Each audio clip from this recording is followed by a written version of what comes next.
Mostrador en la clave. La actualidad desde distintos puntos de vista.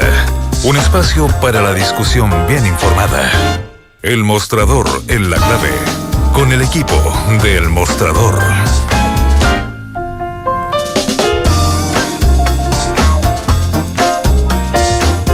Estamos ya con el Mostrador en la clave. Estamos con Marcela Jiménez.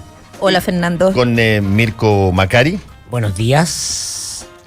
Yo creo que hoy día, quizás muchas casas del país o muchas oficinas, lo primero que se va a conversar es un poquitito sobre, a ver, ¿qué fue esto que pasó ayer? ¿Qué fue esto que pasó ayer?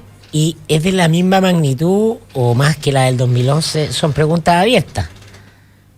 Porque lo que yo sentí ayer fue una energía que no sentíamos desde el 2011. Un movimiento que sale del aula, sale de la facultad, se instala en la principal arteria del país, pasa a ser el tema uno de conversación para todos. La imaginería ayer también fue muy fuerte, la gráfica que circuló, que es muy impactante siempre. Un movimiento se mide por la capacidad de instalarse gráficamente. Lo tuvo el 2011, ¿te acuerdas tú? Sí, con las primeras marchas, ¿no? Porque eran las primeras marchas masivas del retorno se hacían las coreografías en la calle. Pero también porque tenía esa fuerza. No hicieron noticia los encapuchados, ni los carabineros, ni eso fue parte después posterior del desgaste del movimiento. Y entonces la pregunta es cuáles son los contornos de este movimiento. Sus demandas, como las del 2011, son las de inicio y van a ser las de término, o vamos a terminar como el 2011, que partió pidiendo paz escolar, pasó a impugnar el lucro y terminó demandando asamblea constituyente. Es decir, todas esas preguntas están instaladas y las vamos a ir viendo en el tiempo, porque lo lindo de esto es que ni siquiera los dirigentes tienen un horizonte, porque además, y mucho más que el 2011, este movimiento es un movimiento fragmentario de múltiples liderazgos, de múltiples dirigencias. No hay una mesa unitaria todavía como podía haber el 2011 respecto de la CONFECH, y ahí está instalado el paralelo. Yo, a modo de provocación, después con qué raro. A modo de provocación, me parece que la foto de ayer es la foto de la niña que a pecho descubierto y encapuchada se sube arriba de la estatua de Juan Pablo II. Porque creo que el epicentro ideológico de esto, aunque repito, esto viene de muchos lugares y el abuso ocurre transversalmente en todos los estratos sociales, de izquierda a derecha, etcétera, en todos los tipos de universidades. En la Católica va a haber un tema aparte, creo yo, y especialmente en la Facultad de Derecho. Juan Pablo II es el faro luminoso del catolicismo más conservador, que instala a la mujer en un lugar secundario respecto del hombre. Todo el discurso respecto de los derechos reproductivos, el barrer con la idea del derecho reproductivo, el impedir, por ejemplo, la toma de la píldora anticonceptiva. Ahora se viene de antes. Sí, convengamos que, puede que Juan Pablo II haya puesto algún acento o haya mantenido ciertas cosas, pero no digamos que Juan Pablo II el responsable de eso, porque Iglesia ha sido siempre la historia de las mujeres así, y la visión de las mujeres. En la historia política de la Iglesia, el Vaticano II abre una suerte de duda y pregunta que permite que esas verdades inmutables en materia de moral sexual se empiecen a cuestionar. Y lo que hace Juan Pablo II es pegarle un portazo a esa renovación, y con él es que adquieren fuerza y vitalidad movimientos como los Opus Dei y los Legionarios de Cristo, que tienen una visión particular de sexualidad. Esa es la ideología, es el catolicismo que impera en la católica. Pero te está yendo para otro lado con el tema. Dale. Porque primero que nada yo no comparto contigo, encuentro que la imagen de esa niña a pecho descubierto delante de la estatua del Papa en el patio de la Católica es tremenda foto y es tremenda imagen, pero no creo que esa sea la imagen del día de ayer. La imagen del día de ayer es la de 200 niñas, 150 niñas a pecho descubierto marchando por la Alameda. Esa es la imagen, porque una persona se puede parar frente y hacer eso, pero cuando tienes la Alameda llena de mujeres, cuando tienes a estas ciento y tantas cabras marchando a pecho descubierto, gritando cosas como no, que parte de no entendiste la N o la O, cuando tienes ese tipo de cosas, eso es mucho más potente. Esto es mucho más que la Iglesia Católica, que la Universidad Católica, puntual, o que la figura Juan Pablo II. Esto tiene que ver, para mí, lo que pasó ayer es un punto de no retorno. Se prendió una mecha. Es cierto, está todo el análisis que podemos hacer del tema de la movilización, de que son inorgánicas, de que no tienen esta triada que tuvo el movimiento estudiantil. Todo eso es válido, pero aquí hay otra cosa que es mucho más potente y que tiene que ver con que aquí hay una demanda y hay algo que se está instalando, que se está obligando a conversar de un tema, que hay un tema de cultura patriarcal y machista en este país, y se está obligando a que todos nos revisemos eso, no solo los hombres, sino que también las mujeres, porque recordaré que somos las mujeres, aunque me hagan bullying y me maten en las redes sociales, pero recordaré y asumiré que somos las mujeres las que criamos los machistas. Entonces, no es solo un tema que tenemos que se tienen que revisar los hombres, las mismas mujeres nos estamos revisando. Las mismas mujeres tenemos que sentarnos y decir qué parte de esto nosotras también hemos ayudado o hemos silenciado al callarnos. Fantástico es para mí, yo tengo 45 años, nosotras mi generación ha dado otras peleas, pero encuentro fantástico que estas cabras estén dando esta pelea, porque al final mi generación, lo que hablábamos la otra vez en el programa, éramos algunas las que por personalidad no aguantábamos cosas, las parábamos, pero quedamos como las loquitas, las loquitas, las histéricas, las inaccesibles, las mal genio, las intocables. En lo que se está haciendo ahora y lo que se está jugando, yo creo que eso es lo tremendamente fuerte. Yo lo dije ayer en el Política en Vivo en el diario. Lo gracia de esto es que puede ser de izquierda, de derecha, rica, pobre, 50 años, 60 años o 15. A todas nos ha pasado. A todas. No hay mujer que no le haya pasado, por más conservadora que sea o por más progresista que sea. De hecho, yo creo que ayer hubo varias personas que salieron y otras personas que adhirieron sin salir incluso, porque justamente advertían una transversalidad en el problema, y que lo dijeron algunas de las personas con las que conversamos ayer. Habían personas que se plegaron a una situación que no tenía una bandera política específica, sino que tenía básicamente un trato, un modo, una forma cultural de relacionarse. Y eso, sin duda, adquiere, yo entiendo lo que dice Mirko, adquiere simbologías especiales. Sí. Qué sé yo, hay una simbología respecto a la Universidad Católica, porque la Universidad Católica es mucho más dura en este tipo de materia, digamos. La Iglesia Católica en general, respecto del trato a la mujer, es probablemente mucho más arcaica que cualquier otra organización que conozcamos nosotros dentro de nuestra realidad. No estoy hablando de, qué sé yo, en Saudi Arabia no permiten manejar a las mujeres, no. Estoy hablando de Chile y nuestra realidad. Probablemente la Iglesia Católica es mucho más arcaica en alguna de las cosas que tienen, a los que tienen derecho o no tienen derecho las mujeres. Y por lo tanto se hace un énfasis en eso. Pero lo interesante es que pasaron otras cosas ayer. Para mí la foto, hay varias fotos de ayer. Sí. Hay una foto que yo la encuentro muy buena. Eso dije a modo de provocación. Sí, no, está bien. Hay una, Macario style. Está como Axel Pick, está como Axel Kaiser. No, yo hice la pregunta para... Sí, claro. Era la respuesta que estaba esperando. Pero lo advertí antes de que la Marcela se metiera. Claro, pero era lo que estaba esperando. Lo que estaba esperando. Pero, por ejemplo, hay una foto que a mí me impresionó porque en la primera línea de detención, de contención para canalizar las marchas, Carabineros puso mujeres. Bien, pues. Sí, por eso te estoy diciendo.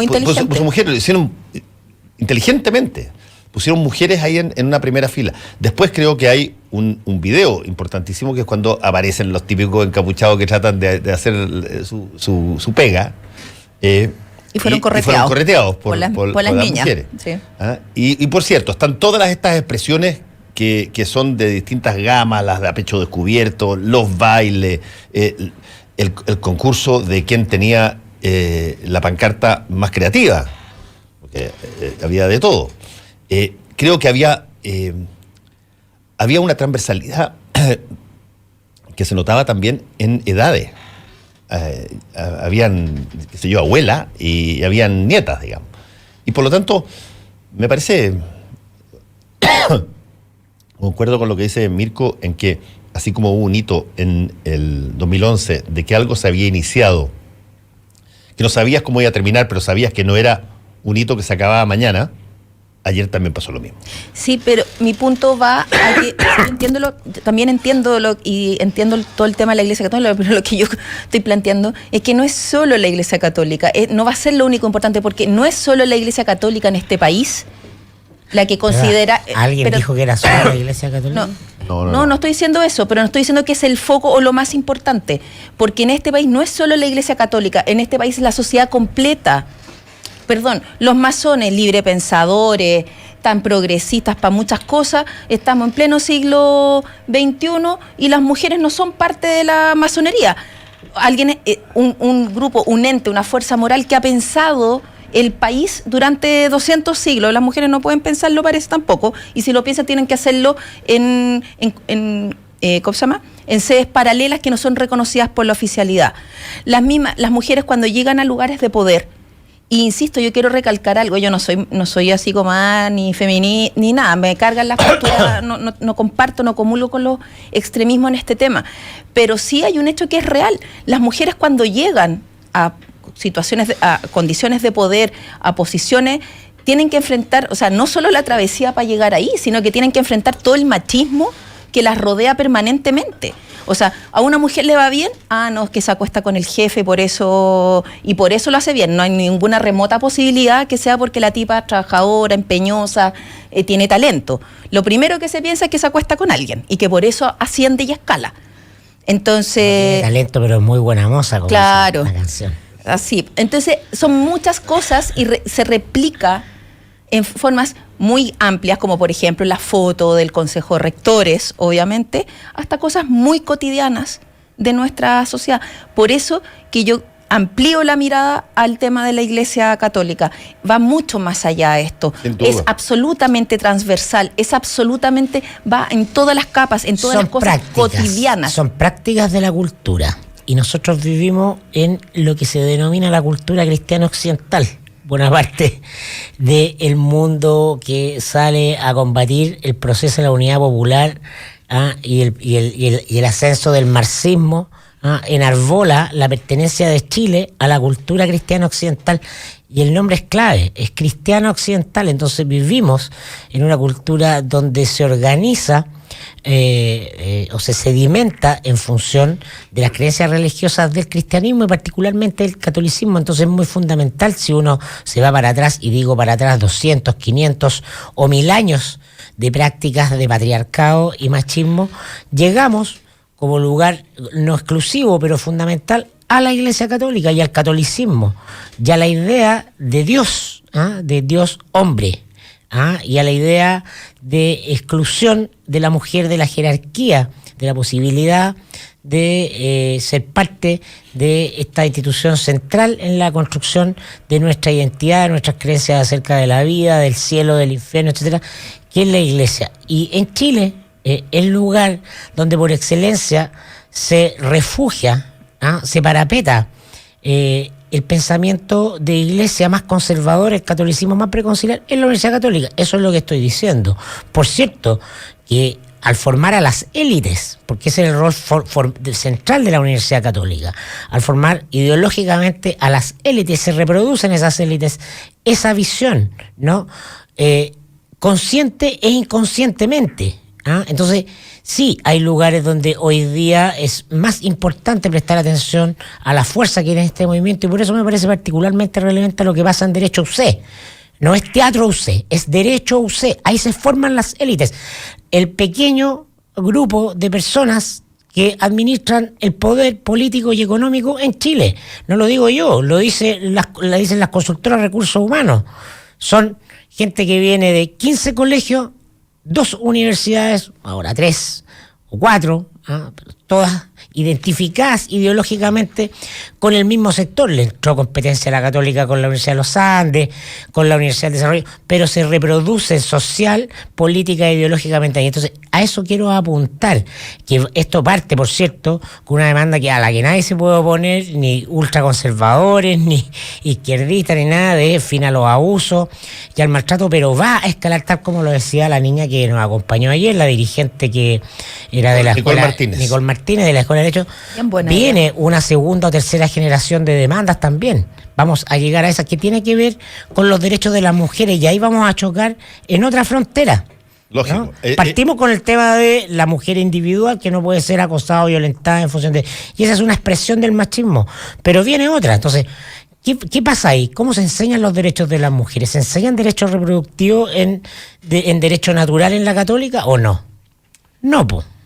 Porque son fronteras ideológicas profundas. No, pero hay derecho natural. Y ahí viene lo interesante. Por eso, ¿el derecho natural te enseña derecho reproductivo? No, te enseña lo contrario. Entonces, la imagen de Juan Pablo II es la imagen en la cual se fortalecen hoy día en Chile, o al alero de la cual se fortalecen hoy día en Chile los grupos conservadores que ya existen. Es ese papa. Es ese papado el que les da fuerza y poder, autonomía. Hay dos cosas que son interesantes sobre estos temas. Por ejemplo, hay mucha gente que ha planteado, y voy a citar a una persona que no tengo el nombre, dice, solo por consultar, las grandes mujeres luchadoras que hay en la historia, Gladys Marín, Cafarena, Curie, se refiere a Madame Curie, Marie Curie, francesa, mostraron sus pechos para luchar por los derechos feministas. Bueno, es que cada época tiene su simbología. Por ejemplo, cuando en los movimientos, el movimiento feminista norteamericano aparece en Estados Unidos muy fuerte y permea a Europa, se sacan los sostenes, no muestran los pechos, se sacan los sostenes. Usar minifalda en los 60 era una forma de desafiar lo convencional. Cada cosa tiene su bikini fue prohibido por el arzobispo Valparaíso. Sí, la de Vicuña. Fue prohibido, efectivamente. Por algo. Claro, fue prohibido usar el bikini en la provincia de Valparaíso. Tienes toda la razón. El gran fresco más importante de todos de la Revolución Francesa, esa pintura maravillosa de la mujer, es una mujer a pecho descubierto. O sea, libertad, igualdad, fraternidad. Libertad, igualdad, fraternidad. Por lo tanto, tú estás haciendo referencia a una iconografía que ya existe hace mucho tiempo.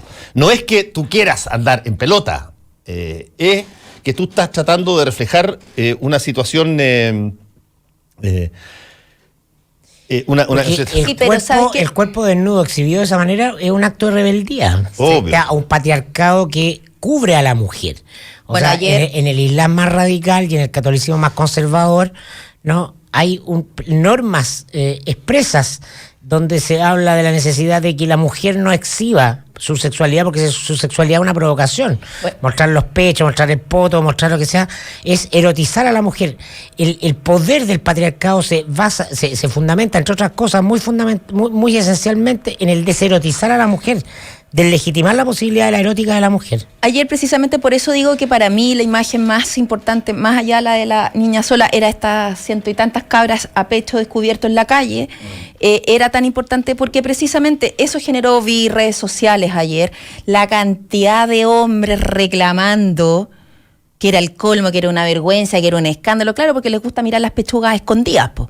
Eso es lo que sucede, porque cuando se las ponen así en forma desafiante se asustan, porque estaban atacados, porque yo creo que la mayoría de ellos son las que andan mirando en las micros, cuando uno cruza el semáforo en rojo, cuando uno se baja el metro y que te andan mirando las pechugas y el poto, pero cuando los desafían, se atunchan y es un escándalo. Ahí somos chilenitos. Ahí son chilenitos, y se ponen, y más encima reclaman y se salen con una cierta moralidad. Me hiciste recordar una película, si no después se me va a olvidar, que se llama, que toca precisamente muchas cosas, que está en Netflix, que se llama No soy un hombre fácil.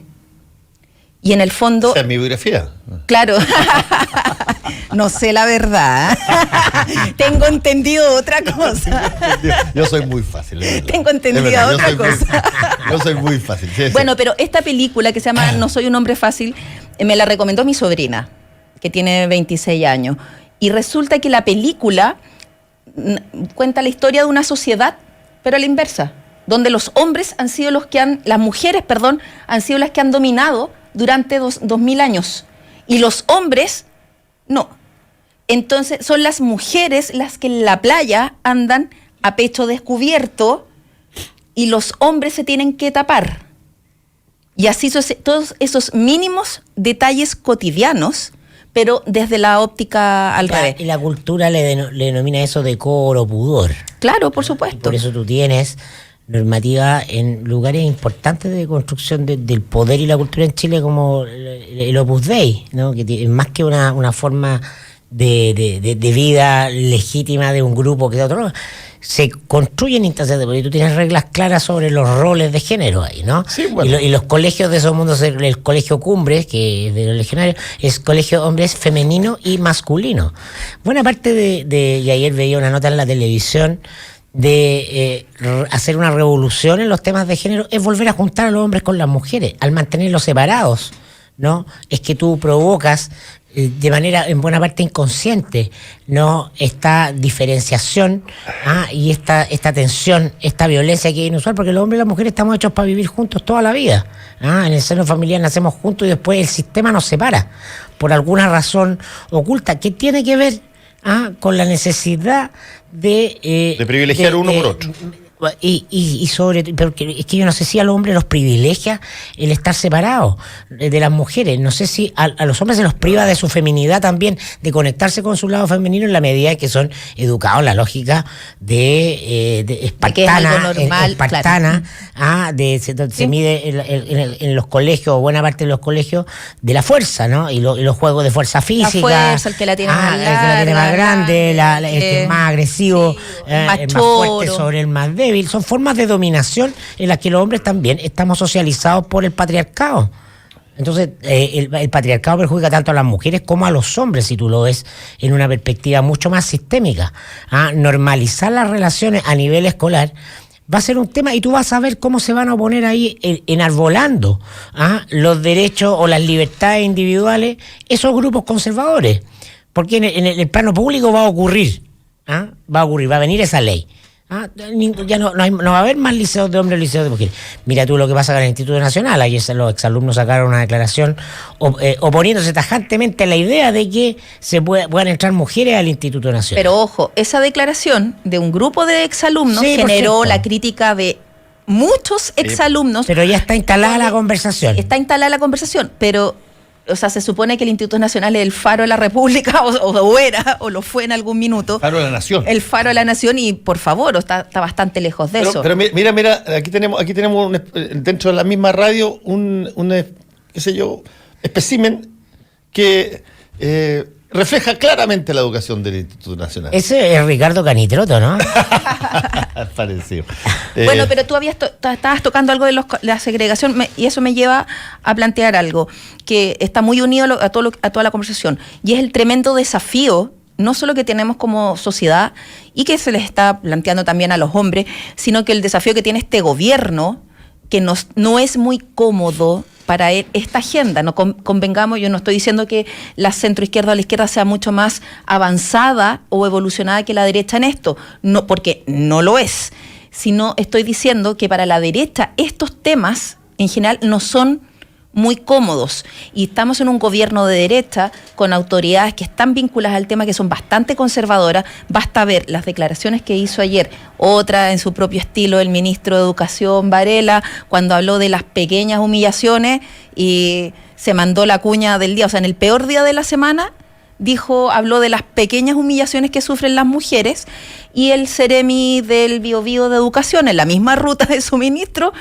dijo que las mujeres teníamos otro tipo de aprendizaje, otro ritmo de aprendizaje, y que por eso se validaba la segregación de hombres y mujeres en el colegio. Entonces, con esa visión de las autoridades, este choque va a ser mucho más fuerte y al gobierno se le va a poner cuesta arriba. O sea, o Varela cambia el switch de los campeones en su cabeza, o el gobierno va a tener que tomar otras medidas para poner otros actores también. Más sencilla en la práctica, el llamado al diálogo del MINUC fue rechazado inmediato por las estudiantes en la medida en que Varela se transforma en un obstáculo. No Obvio. vamos a hablar con ese señor. Obvio. El personaje se transforma en un obstáculo y ya está instalado el desafío para el gobierno.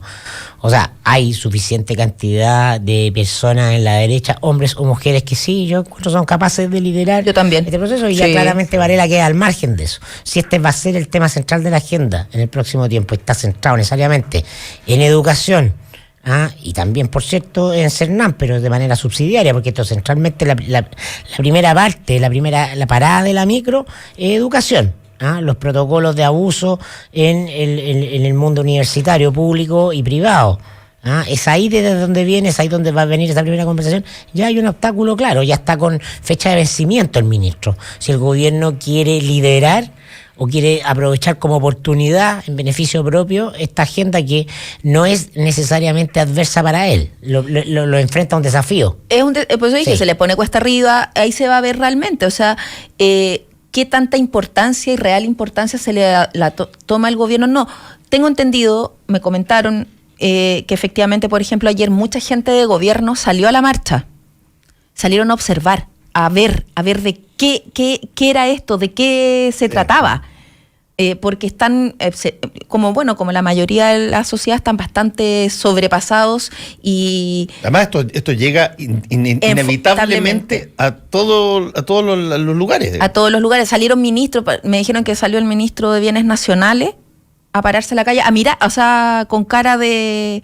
impacto de sorpresa viendo esto, porque no se pensó que estas eran las dimensiones. Efectivamente, por eso al principio de esta media hora empecé con el tema de que aquí es una mecha que se prendió.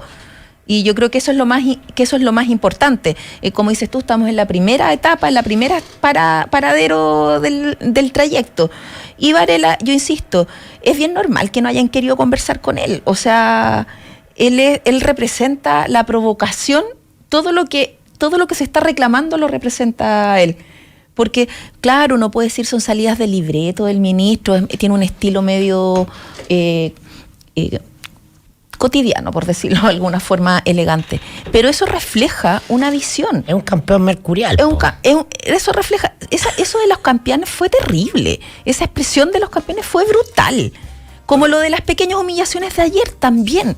Es no entender y es completamente nada. Inconsciente en él, porque lo retrata. Por eso digo que es lo que refleja lo que piensa.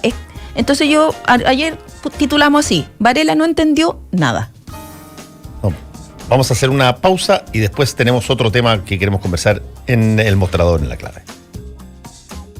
Yo estuve dispuesto a irme para siempre. Estuve en el desierto. No volver más a esto. En algún momento divisé un oasis. Y cuando tú me llamaste y me dijiste, ¿y por qué no lo hacemos juntos? Claro, vente, yo tengo la clave. ¿Y por qué no? La clave secreta. ¿Y por qué no? ¿Y si te gusta el puesco? ¿Te gusta el puesco? Federico Sánchez y Felipe Izquierdo están en la 92.9. Te perdí. Porque la vida vertiginosa. La culpa fue mía. No consuma nunca drogas. Estupefacientes ni ningún tipo de... De lunes a viernes a las 7 de la tarde. Clave secreta. 92.9. Somos conversación. Somos La Clave. Hora clave. Son las 8:58 minutos. 92.9. Somos como tú. Somos La Clave. Los que sabemos de café, conocemos el secreto. Hace más de 75 años que en Cabrales buscamos en las plantaciones los mejores granos para darte el mejor café como a vos te gusta. Tostado por manos expertas, de exquisito aroma y sabor y en todas las variedades. Cabrales es ideal para disfrutar en todo momento y lugar. Cabrales significa buen café. Encuéntranos en los mejores hoteles, restaurantes, cafeterías y supermercados del país. Pedí una demostración en cafecabrales.cl y descubrí por qué somos el café número 1 de la Argentina. Cabrales, dedicados al café. Para hacer un buen negocio, necesita ser un gran anfitrión. Para organizar un seminario productivo, debe elegir el lugar correcto. Visite Hotel Los Nogales y compruebe que superaremos sus expectativas. 5 salones de hasta 300 personas con equipos audiovisuales, estacionamiento y Wi-Fi de alta calidad. Cotice en hotelnogales.cl o al 223-356958. A 2 cuadras del Metro Estación Los Leones. Hotel Nogales, Los Nogales 741 Providencia. Y ahora se sube al escenario a recibir el premio a la más buenísima para llegar a jugar con los niños. Redoble de tambores. El premio va para Belén Orellana. ¿Y sabes para qué también es buenísima ella? Para tomar manantial. Y cuando lo hace porque tiene el auténtico sabor del agua. Y es buenísima, porque es la única agua chilena premiada con el Superior Taste Award 2017. Y es buenísima, porque la puedes tener en tu casa u oficina. Pídela en manantial.com.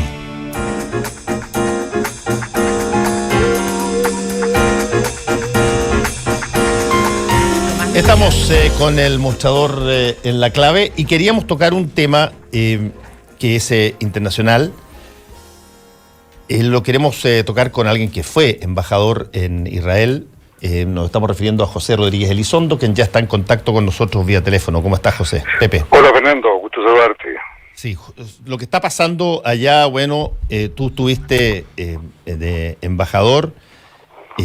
¿Cómo ha seguido esto y qué tanto lo que se ha hecho en términos de cambiar la embajada de Estados Unidos a Jerusalén y lo que ha derivado en esta serie de levantamientos y muertes? ¿Qué tanto eso marca una suerte de retroceso en, por lo menos, el statu quo que se había detenido de alguna manera en materia de este tipo de violencia?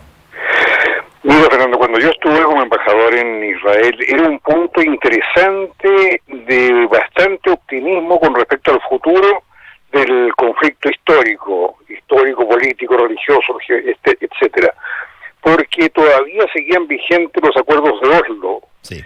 Esos acuerdos que habían mostrado una actitud bastante positiva tanto de palestinos como de israelíes, y que estaban discutiendo, como quien dice, los detalles del acuerdo, si volvían los retornados, hasta dónde se detenían los asentamientos israelíes, etcétera. Pero de ahí en adelante viene una lenta primero y acelerada después caída que tiene su punto más grave con la dupla Trump-Netanyahu de hoy día, que marca, a mi juicio, el fin definitivo del eventual protagonismo de Naciones Unidas, que con esta situación de reconocimiento de Israel, de Jerusalén con la capital, ha llegado a su punto más bajo, porque la resolución de Naciones Unidas que abrió el camino con la partición establecía precisamente a Jerusalén como corpus separatum. Sí. ¿Qué significa eso? Significa que una parte del territorio que se llamaba Palestina y que históricamente había constituido Israel iba a ser para un Estado judío y el otro para un Estado palestino. Habían proporciones más o menos de variables, pero el gran problema era la estructuración de ese territorio, que no era continuo. Por lo tanto, era una tentación geopolítica permanente de anexarse zonas. Pero así se consiguió la partición. Y como Jerusalén era el punto más conflictivo en cuanto la ciudad en la cual confluían los intereses de las 3 grandes religiones monoteístas, las cristianas, las islámicas y la judía, se determinó que fuera una ciudad internacionalizada.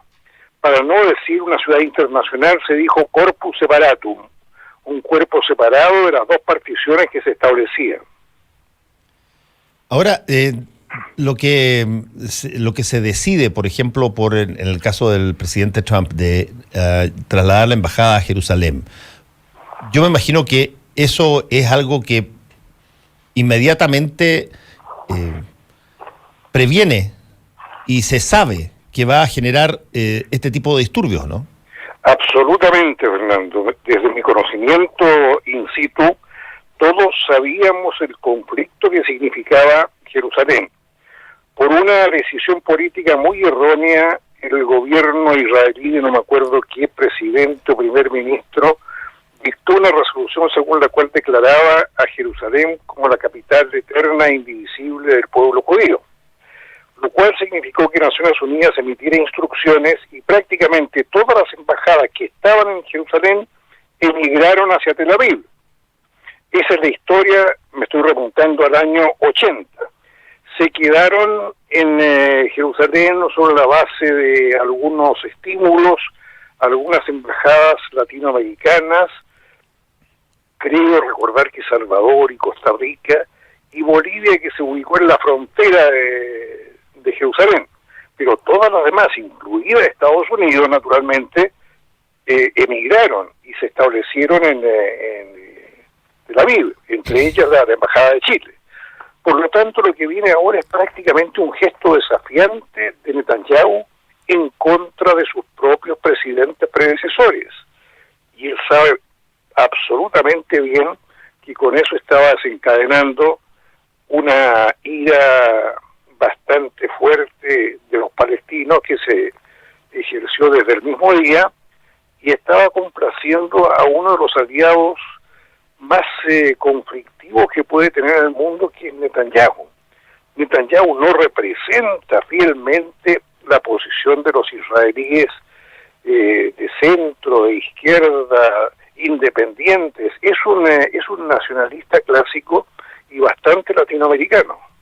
Sí, don Pepe, buenos días, ¿cómo estás? Mirko. Hola, Mirko. Hola, Mirko. Justamente quería preguntarle a Netanyahu, porque Netanyahu efectivamente es un halcón y no expresa la diversidad de posiciones y matices que hay dentro del pueblo israelí, pero sin embargo se ha mantenido en el poder por mucho tiempo. ¿Por qué se ha mantenido en el poder por mucho tiempo? Es una pregunta. Y la otra es si esto lo fortalece definitivamente, o por el contrario lo debilita. Internamente, estoy preguntando, internamente. Es decir, no fue sin intención que te dije que era una especie de dictador latinoamericano, porque Netanyahu, en una democracia que es muy compleja, que teóricamente es una de las democracias más diversificadas del mundo, con 24 partidos políticos aproximadamente, él representa el nacionalismo, hay que llamarlo así. Otros, los religiosos, lo llaman el Eretz Israel, que está siendo instrumentalizado por vía de Netanyahu. Es decir, los fundamentalistas judíos ven en Netanyahu al líder que los va a conducir hacia el Israel bíblico. Eso tiene mucha fuerza, y la misma fuerza con la que se sostiene, por ejemplo, Nicolás Maduro, Evo Morales, los dictadores del pasado como Juan Domingo Perón. Es muy parecido desde el punto de vista psicopolítico al Perón argentino, Netanyahu. Pero por lo mismo está ocultando la enorme riqueza humanista, política, cultural, que está en la oposición a su persona.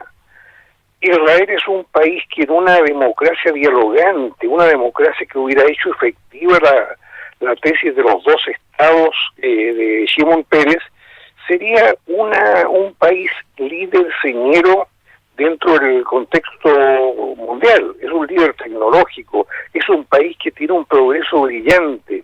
Hay que haber vivido en ese país para darse cuenta que, siendo un tremendo país, es una potencialidad muy superior si viviera en paz, si tuviera buenas relaciones. Ahora, se necesitan dos para el tango, pues Mirko. Obviamente, Netanyahu se ha afirmado como líder nacionalista incontrastable sobre la base del extremismo palestino. Eso no hay vuelta que darle. O sea, se potencia con el Hamas, ¿no? Se potencia con el Hamas, con el Hezbollah, con todos los movimientos fundamentalistas que han surgido y que se han esparcido y que siguen constituyendo a Netanyahu como una especie de gran defensor contra este flagelo. Entonces, o sea, hay un reciclamiento muy pernicioso, muy clásico por lo demás en esto. Sí, predomina el miedo en el votante israelí, el miedo a este discurso de eliminación de Israel y a la existencia de Irán, porque Irán, ¿qué tan peligroso efectivamente es, o cuánto lo han convertido en un peligro comunicacional y mediático estos sectores más radicales de la derecha israelí? Mira, una cosa son los miedos geopolíticos, teóricos, abstractos que figuran en la prensa para el habitante de Israel, y otra cosa es el miedo real y concreto que se produce cuando explosiona un microbús cargado de escolares o cuando dentro de una pizzería se produce un estallido de una bomba humana que deja decenas y a veces varias decenas de muertos. En el Israel que yo conocí se produce la intifada. En ese Israel hay que entrar, las mujeres entran a los mercados abriendo sus carteras, los autos son registrados para que no lleven bombas adosadas al chasis. Eso es lo que yo llamo el miedo cotidiano. No estamos hablando del miedo geopolítico. Otra cosa, Pepe, estamos conversando con José Rodríguez Elizondo, ex embajador de Israel. De Chile en Israel. De Chile en Israel, sí. Perdón, sí. Pepe, una de las cosas que más ha dado que hablar es que esta decisión de trasladar la embajada a Jerusalén, además haya estado matizada por signos, simbología que no parece puramente diplomática en caso estándar, digamos. O sea, que acuda la hija, por ejemplo, del presidente, más que el secretario de Estado, digamos. Que haya una situación que parece que, lo decía ayer Raúl Sor en Última Mirada, decía, da la impresión de pronto de que la Secretaría de Estado de Estados Unidos está casi alejada, casi está fuera de las decisiones. Mira, Raúl tiene toda la razón del mundo, porque en esta crisis actual, primero se ha visto claro la absoluta inanidad de Naciones Unidas, que está en el origen de todo, pero ahora no figura como fuerza, como oposición para nada. Y en segundo lugar, no te olvides tú que Netanyahu fue el gran desafiante de todos los presidentes norteamericanos que preexistieron a Trump. Iba a los Estados Unidos a hacer lobby contra los presidentes. Se llevó pésimo con Obama. Por lo tanto, el Departamento de Estado, que había tenido una política buena o mala, pero política, que había desarrollado estrategias y tácticas con respecto a la solución del conflicto en Medio Oriente, hoy día se ha quedado prácticamente sin pito que tocar. Y esta imagen que tú ves de esta chica rubia, guapa, y de su marido, el flaco, Kush, no me acuerdo cómo se llama, sí, son prácticamente una burla a la diplomacia tradicional y a la seriedad de la política exterior en casos conflictivos. Bueno, ese tipo de situaciones, yo lo que pregunto es, en la volatilidad que tiene la situación del Medio Oriente, ¿tú adviertes que esto puede generar una situación que escale o son movimientos que se han visto antes, tienen su momento, incluso con gran cantidad de muertos, digamos? Al revés, Fernando, yo lo veo como el germen permanentemente contaminante de la región. No es que lo que está sucediendo en la periferia de Israel sea la que está activando los circuitos internos. Es el conflicto israelo-palestino el que ha activado todos los conflictos externos. Al no solucionarse, al llevar tantas décadas de crispación y tantas guerras, se ha transformado en un factor permanente conflictivo. Piensa tú que la situación nace con una resolución de Naciones Unidas apoyada por la Unión Soviética y los Estados Unidos, los dos grandes contrincantes de la Guerra Fría, y que después se produce la partición no solo de Israel mismo, sino que de las dos grandes superpotencias que apadrinan a las distintas partes, con lo cual se le da el alimento para distintas guerras. Esas guerras han creado un contexto de belicismo, de cultura de la guerra, que es lo que estamos viendo hoy día. Hoy día sigue siendo el conflicto del Medio Oriente por antonomasia lo que está pasando al interior de Israel. ¿Cómo se conecta con el lío que hay en Siria, don Pepe? Bueno, Siria es uno de los enemigos históricos del Israel post-resolución de Naciones Unidas. Técnicamente todavía están en estado de guerra. Está el problema a las alturas del Golán, que desde donde disparaban los sirios hacia abajo y estaban a las alturas del Golán. Es una posición estratégica muy, muy importante. y por lo tanto nunca ha habido una buena relación de Siria e Israel. Distinto ha sido el caso con Jordania, con Marruecos. Había, por ejemplo, una gran relación en mi época entre Shimon Peres y muchos gobernantes árabes, egipcios inclusive. Shimon Peres, a mi juicio, ha sido un genio que alguna vez tendrá que ser reconocido si que las cosas no escalan para peor, ya que él con su posición, con su gestión política, estableció una especie de sistema clásico. Primero potenciemos este Estado militarmente, con lo cual llegó a Dimona y al arsenal nuclear, y después establezcamos las bases para la mejor amistad posible con los palestinos y con los árabes sobre la base de 2 estados, pero no un Estado palestino cualquiera. Shimon Peres, y esto lo conversé con él, Shimon Peres quería un Estado palestino desarrollado que tuviera una relación virtuosa con el Estado judío de Israel. Ahí estaba el meollo del Centro Peres para la Paz. En eso estaba Shimon Peres cuando hubo una cadena de atentados que bloqueó definitivamente su último intento de gobernar el país. Por eso te digo que en esto las grandes mayorías pacifistas, las grandes mayorías humanistas han sido la víctima de las minorías terroristas. Finalmente te quiero preguntar, esto suena como anecdótico, pero no, yo sé que todo lo que emana de Donald Trump de repente son grandes titulares, pero me pareció ya casi circense, digamos, esa referencia que él dijo que él creía que muchos lo estaban ya postulando para Premio Nobel de la Paz por el cambio de la embajada. Con Trump estamos en presencia de unos fenómenos más graves que se han podido producir en el sistema democrático mundial. Él llega sobre la base de trampas, llega sobre la base de interferencia de un Estado poderoso de Rusia, llega sobre la base de filtraciones de datos a través de Facebook.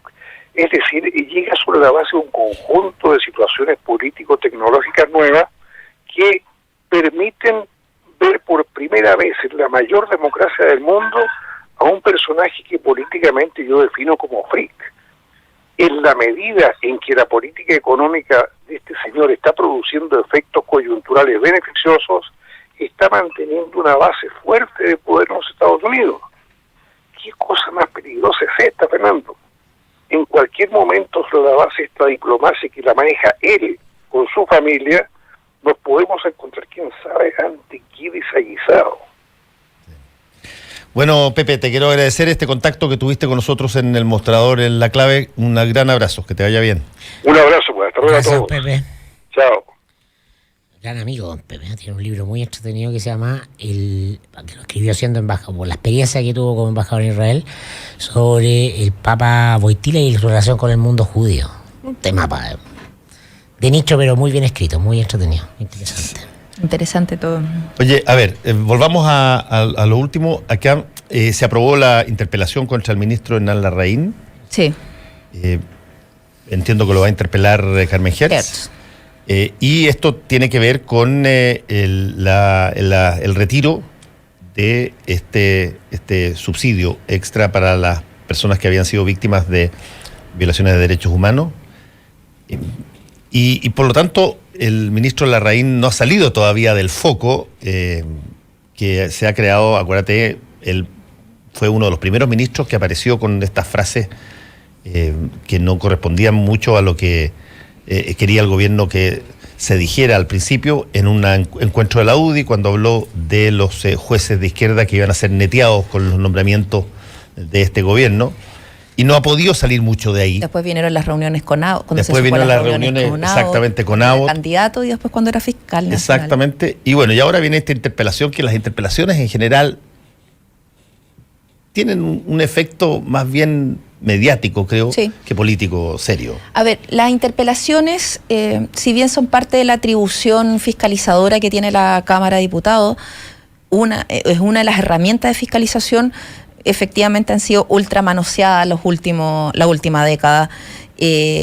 Bueno, existe desde la última década. No, sí, pero lo que voy yo que han sido excesivamente manoseadas, porque hubo una temporada de interpelación así que pasaron todos los ministros, pero lo que está pasando yo lo quiero plantear desde otro lado y un poco como es el boomerang que le llegó a la derecha. Ellos usaron las interpelaciones a diestra y siniestra. Y ahora les está tocando desde el otro lado. Lo mismo les pasó con la Contraloría. Bermúdez, ellos fueron los que pusieron a Bermúdez. Bermúdez, desde el 2015 hasta el 11 de marzo, era un hit para la derecha. Tenían la Contraloría como fondo de punto de prensa a la derecha. Y ahora Bermúdez no hace lo correcto. Ahora critican a la oposición porque va a la Contraloría. Entonces, yo creo que vuelvo al tiro al tema de Larraín específicamente, pero creo que las mismas herramientas con las que la oposición hizo su rol de oposición, la derecha hizo su rol de oposición, las está ocupando ahora la centroizquierda como oposición y la derecha está muy incómoda. Larraín, a mí me dijeron la semana pasada, el análisis que se hacía al interior de la derecha era que tenían que agradecerle a Santelice la semana pasada Larraín, porque había logrado eclipsarlo y sacarlo del foco de conflicto por lo de las reuniones con Abbott. Y que lo de Felipe Larraín y el caso Harvard y el viaje también, como que esos dos focos habían hecho que el ministro de Justicia estuviera tratara como de parecer como que había salido de este tema. No fue casual que se lanzara entre medio de eso, que yo no estoy diciendo que no haya irregularidades con las platas, pero fue casual que justo salió esto de las platas del Sename en la administración anterior. Y quería hacer un acápite. Ayer, digo que tiene varios frentes el ministro de Justicia, ayer los periodistas del Congreso sacaron una declaración pública reclamando por el hostigamiento de los asesores del ministro de Justicia y que entorpecían el reporteo y el trabajo, desde no dejar que se acerquen y ciertos manotazos hasta exigirle a los periodistas las preguntas previas que le irían al ministro en puntos de prensa, sino no dejarlos preguntar. Entonces, creo que son todos elementos que están conformando un clima en torno a Hernán Larraín bastante complejo, alguien que es bastante lobo estepario además. No digamos que la UDI se pega cabezazo, no es Jovino Novoa que se tiran en masa al metro a defenderlo, no es así la situación. Entonces yo creo que se le está nublando el cielo al ministro de Justicia. Bueno, tiene esta interpelación que viene, además lo interpela Carmen Hertz, que va a ser buena esa, hay que reconocer, va a ser un choque de pesos pesados, sí. Porque Larraín también tiene su... Sí, Larraín fue presidente de partido, un tipo que tiene ya harto carrete. Abogado. Y lo otro es que este flujo, como tú dices, de encontronazos entre gobierno y oposición, que muchas veces uno lo espera en determinadas materias, ha sido mucho más rápido que... quizás lo que se pensó en gran medida porque se les desbandaron muchos ministros al presidente. Claro, hay un desorden. Hay un desorden de ministros. Desorden de control de los ministros. Que a ti que te gusta tanto decir que el presidente es muy preocupado de las encuestas. Bueno, que él tenga mucha más popularidad que su gabinete y que el gabinete haya caído, estoy hablando de la academia, o sea, tomémoslo con efecto de... amplificador. De inventario, pero... que tenga una caída tan grande la apreciación popular del gabinete versus la del presidente, al presidente le debe gustar, pero no le debe gustar tanto, porque necesita que sus ministros estén alineados con la imagen, ojalá, que tenga el presidente de la República. Lo mismo que le pasó a Michelle Bachelet. Exactamente. Hasta antes del caso Cabal, porque después la presidenta cayó en picada, pero hasta antes del caso Cabal, y en el primer gobierno Bachelet le pasó lo mismo, o sea, ella tenía una muy buena o una buena evaluación positiva y su gabinete más baja. Y eso fue una brecha que se fue acrecentando cada vez más, y eso generó muchos problemas políticos al gobierno en general. Problemas con la coalición, problemas con el Congreso, el peso de los ministros para poder llevar la agenda. Entonces, efectivamente hay un desorden. De hecho, estamos trabajando para usted con un artículo para mañana en el diario al respecto. Pero sí hay un desorden en el gobierno y hay un desorden en la moneda al respecto. El diseño que hicieron no está funcionando nada, porque se pensaba, o sea, dentro de ese diseño, personas como Hernán Larraín, con experiencia, con expertise, con manejo político, con muñeca política, tantos años, 2 décadas en el Parlamento, todo eso, Hernán Larraín no debería estar en el foco del conflicto. Felipe Larraín, ex ministro de Hacienda, que se conoce al revés y al derecho con el presidente, que ya fue 4 años el jefe de las arcas fiscales, tampoco debería haber estado en esta teleserie. Y menos por esta cuestión. Menos por una cosa que lo que puede ser para muchos un pichiruche de plata. Pero lo que hace fue que le restó credibilidad y lo inhabilita para conducir el discurso de la austeridad fiscal. Entonces, y que según dicen desde el propio gobierno, al interior de Hacienda y en la derecha, esto fue solo un tema de soberbia de Felipe Larraín. Entonces, él estaba dentro del diseño de la moneda, estaba que Varela se podía equivocar, que Santelice, los que no tenían manejo en el aparato público, los que no habían pasado y no tenían experiencia, pero que tengan focos de conflicto con 2 personas que se supone que eran de tonelaje y con experiencia y con manejo, eso no estaba en el diseño. Claramente lo que está con jubilación anticipada es esta idea de los grandes acuerdos y la reedición de los consensos. El clima político por sí mismo tiene desechado esa agenda con la que el presidente Piñera inauguró su periodo con un discurso ahí en el Palacio de la Moneda. De hecho, ya él habló esta semana, ¿no?, de un clima, acusando a la oposición, ¿no?, de un clima de entorpecimiento, de mala actitud, de mala leche.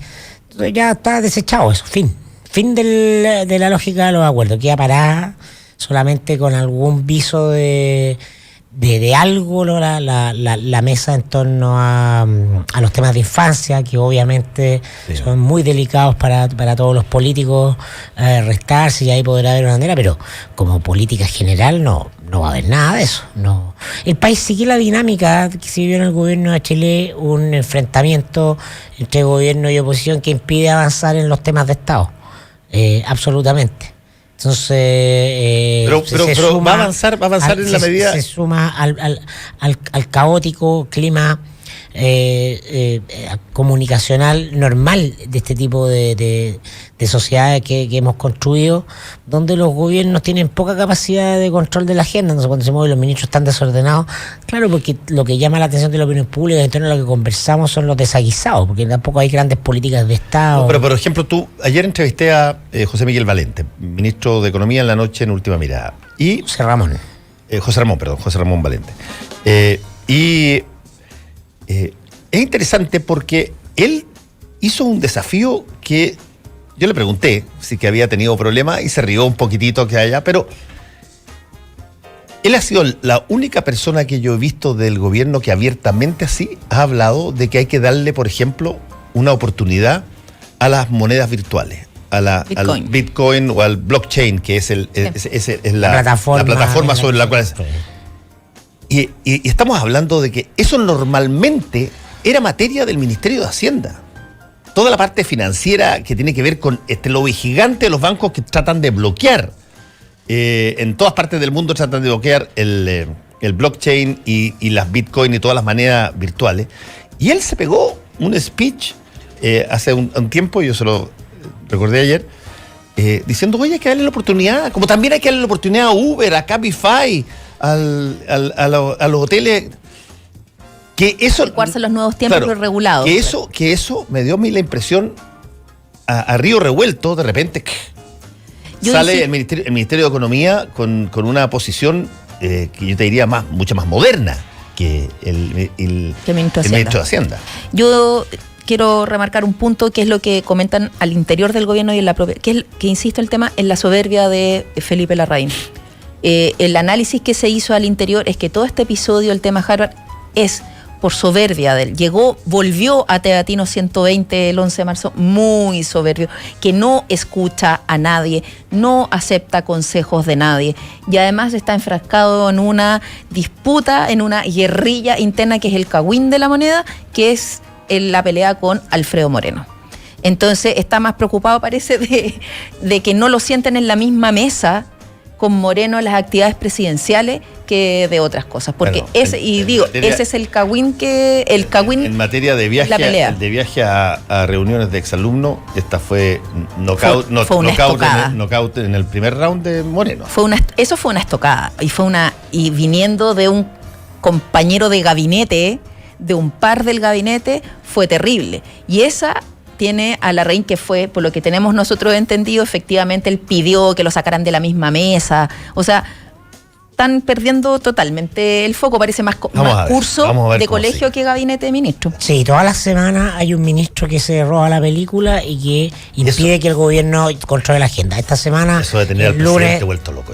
El lunes fueron con todo con este paquete de anuncios de medidas de inversión y duró nada. No estamos hablando de eso. Es que está eclipsado Felipe Larraín. Toda la semana hay un ministro que se arrastra toda la agenda. Así es. Nos vamos. Muchas gracias a todos ustedes. El domingo elección en Venezuela. Oh. Y el lunes feriado. Farsa de elección en realidad. El lunes feriado. Chao. Actualidad con ojo crítico. Información desde distintos puntos de vista y discusión bien informada. Fue El Mostrador en la Clave, con el equipo de El Mostrador y Combinación Clave.